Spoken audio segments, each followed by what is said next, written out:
How's everybody doing tonight? Tonight I'd actually like to talk about a topic of love. Many people think that love's an emotion or a feeling. I believe that there can be feelings that you get with love, but most directly it's a characteristic of your personality that you have to practice and strive for every day in order to achieve it, because it's not something that we naturally have a tendency to do. In that, seeing as it's not a natural tendency, we do have to get an understanding of what love is. And my biggest belief is that true love is actually what the Bible speaks of in 1 Corinthians 13. Love's actually an area in my life that I believe personally, based off of the description here, that I have really not done too well in. I need to strive every day to be better at, just personally for many reasons. First of all, because I have been unloving to a lot of people, and it has caused them to kind of just reject me in all reality. And the Bible does describe that in a sense here, I'm going to talk about in a minute. And it's not necessarily a bad thing or a good thing. It's just sometimes you lose connection with people, and when you do it in an unloving manner, and that's your final end to the relationship of whatever personal friendships, romantic relationships, whatever they are, even business relationships or any kind of professional relationship you might have. When you're unloving to people, they're not willing to be around you, and over time they become just sour towards any kind of contact with you. So the first section here in 1 Corinthians 13 does actually kind of talk about that a little bit, and it goes over here what happens if you're not loving. And it says here, if I speak in tongues of men and of angels, but have not love, I am only a resounding gong or a clanging cymbal. If I have the gift of prophecy and can fathom all mysteries and all knowledge, and if I have a faith that can move mountains, but have not love, I am nothing. If I give all I possess to the poor and surrender my body to the flames, but have not love, I gain nothing. So no matter what you try to strive for, whatever you're trying to achieve, if you're trying to explain something to a person, if you're trying to convey your feelings to them, if you're just trying to get them to move in a direction that you may believe is beneficial for you, them, everyone, whatever that context may be, if you're not doing it in a loving manner, it's absolutely meaningless. People will just not listen to you. You're just going to be chatter, like it says here, just a resounding gong. Your sound, your repetitive words, whatever you're trying to say to them that they're obviously not listening to with the manner that you're coming at them with, they're just going to fluff it off. And it's because of the way you're doing it, your approach, and you need to change that. It's not the person not listening to you, because who would want to listen to an unloving person in the first place? Even ask that to yourself. When you've dealt with any person who, for whatever reason, whatever their position in your life, was unloving and was trying to tell you something that they felt was good for you, you just didn't want to listen to them. So the next part here in 1 Corinthians 13, section 4 here, it starts to explain what love is. And in this verse here, it goes over some of the tenets, some of the characteristics of love. And these are not natural to us.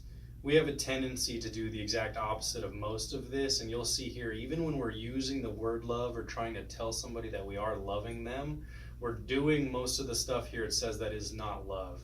So that's the basis of what this section talks about, is actually what love is not first, so that you can see here that if you're doing one of these things, no matter how many times you say the word love, you're not being loving.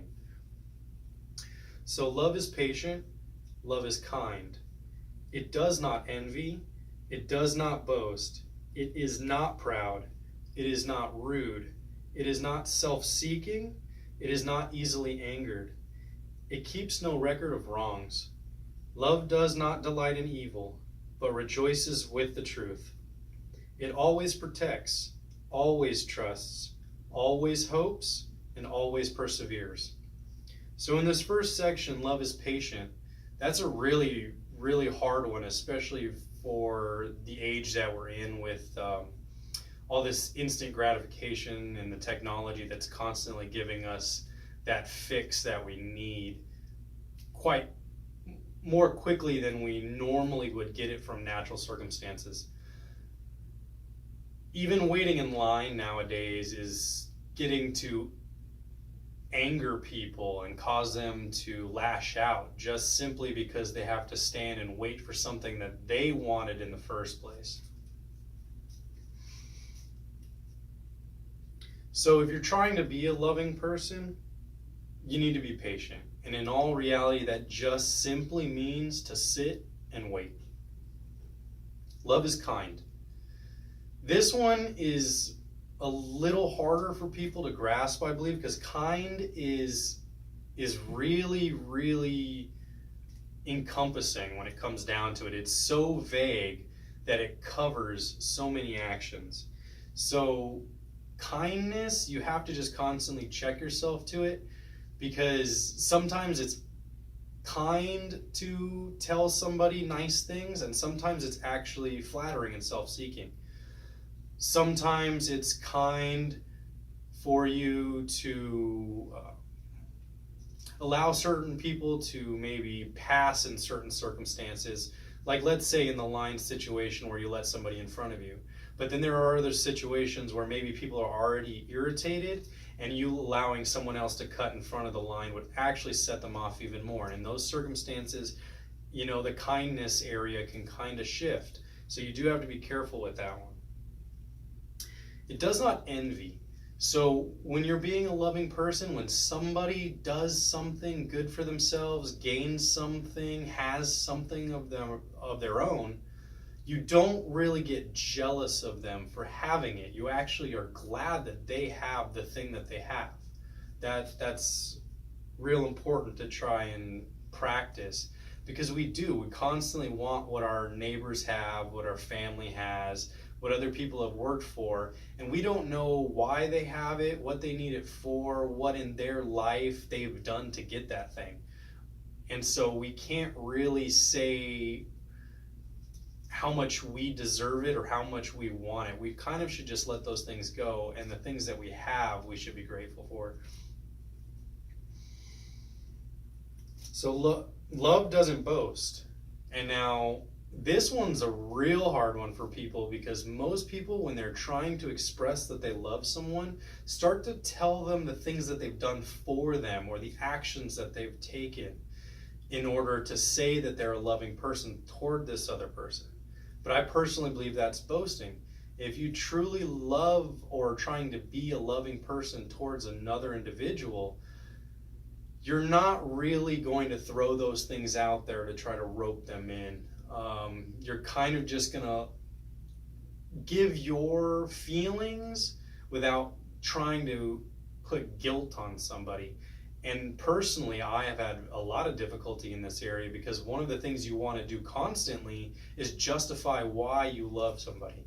And the justification part isn't necessary if you're really practicing these characteristics.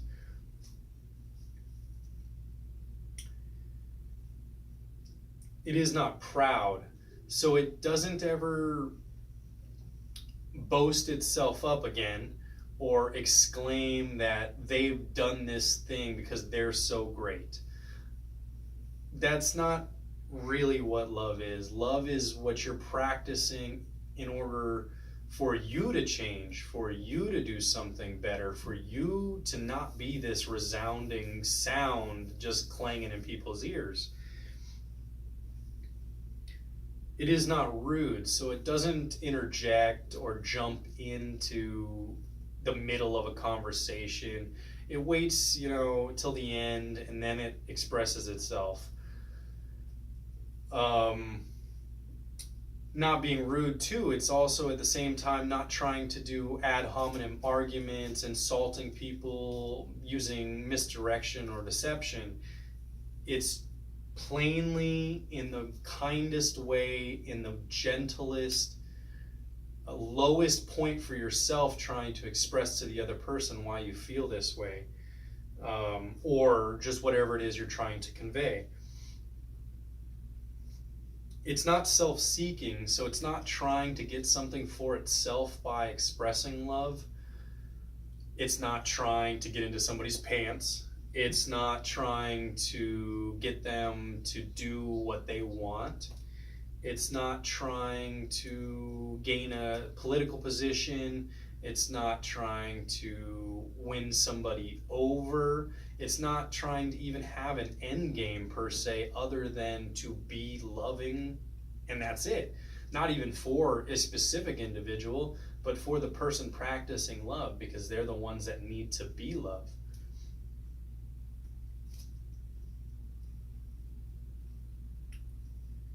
It is not easily angered. This one here is, by practicing some of those other tenets, going to be a little bit easier to get over, because anger is something that some of us, especially men, have a tendency to just jump to. We have this feeling of being macho and having to exert ourselves and show that we are men. And when we're loving, we may not necessarily have to do any of that. It doesn't necessarily say that it doesn't become angry, because even God himself has been kind of disgusted by some of the actions we've taken simply by being self-seeking, by being rude, by not practicing love. It keeps no record of wrongs. So when somebody does do something that crosses you or makes you angry, you're able to forgive them, to work through it, to reconcile, to keep your communication in contact, and to be able to have a relationship where they can be in the same room as you and you're both not getting the jitters trying to figure out how to get out of there or harm one another. Love does not delight in evil, but rejoices with the truth. So it's not trying to hide things from people or manipulate them or trying even to gain power. It simply just wants to express truth. What it is that person is doing right or wrong, why it is that they feel that their explanation of the situation should be listened to, things like that. When you're loving, it is a lot more, it's a lot easier for you to convey that to people because they're willing to sit down with you. Now, we get into some absolutes here that should never change. So love always protects in every situation. It should never step out of the way to allow harm to another person. It always gets in the way of the harm. It always trusts. So when you're loving towards someone else, you're willing to give them the benefit of the doubt.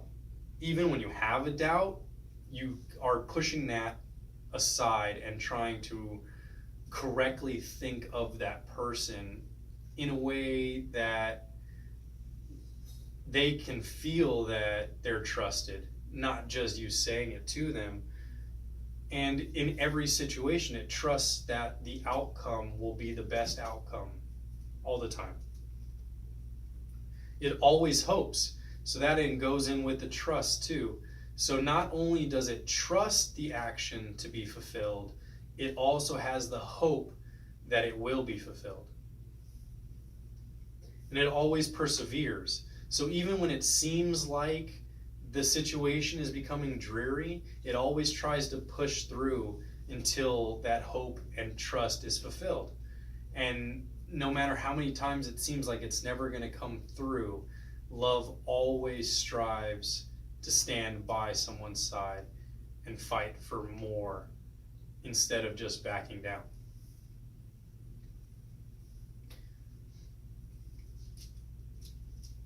So in this section, it kind of explains why love is something to strive for apart from some of the other spiritual gifts or even anything else, money, power, fame, glory.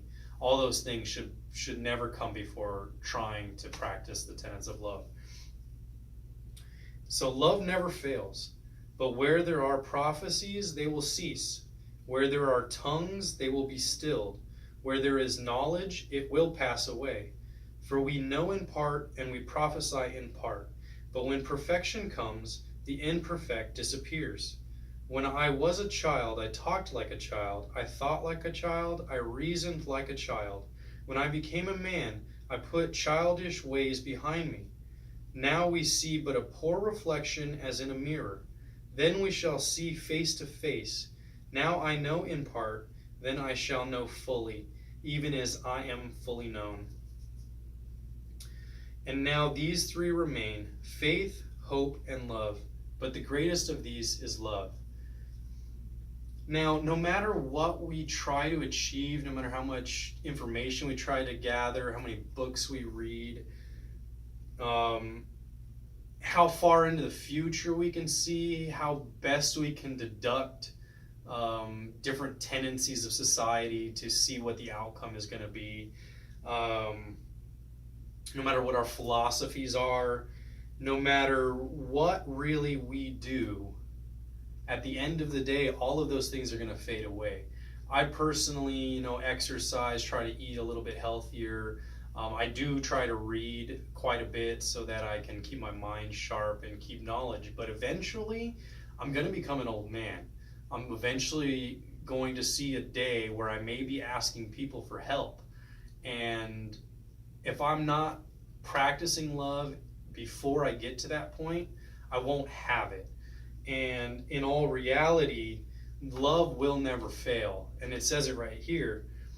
So if I'm a loving person and I begin to fail in my strength, in my knowledge, in my foreseeing of future events, in building up of people, if all of a sudden I can't even speak anymore or move, love itself will never fail. If I am practicing being love, love won't fail me. And that's what it's saying right here. So that's why I personally believe out of anything you can do in this life, you need to try and strive to practice love first and foremost. Before anything you do, any education, certification, position, even if you don't want to do anything with your life that most people would be considered constructive, if you just want to go live out in the woods somewhere, practice the tenets of love, because your interactions will just be more peaceful and all the better for it. And people will actually, hopefully, reciprocate that back towards you. But even if they don't, you're always going to trust and you're always going to hope. So it'll all work in your benefit.